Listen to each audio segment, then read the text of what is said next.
Stop for a moment. Yes, stop scrolling. God has something urgent to tell you right now. He says this pain is not wasted.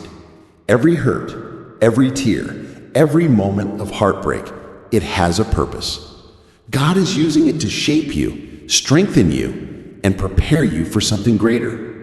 Romans 8:28 reminds us, and we know that in all things, God works for the good of those who love him, who have been called according to his purpose.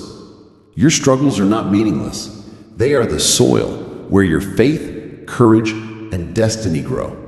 God says, I see your suffering. I am with you, and I am turning it into a testimony. What feels heavy today will become your story of triumph tomorrow. So do not give up. Do not despair. Your pain has a purpose, and God is transforming it into something beautiful. Hold on, trust him, and watch how he turns your trials into victories.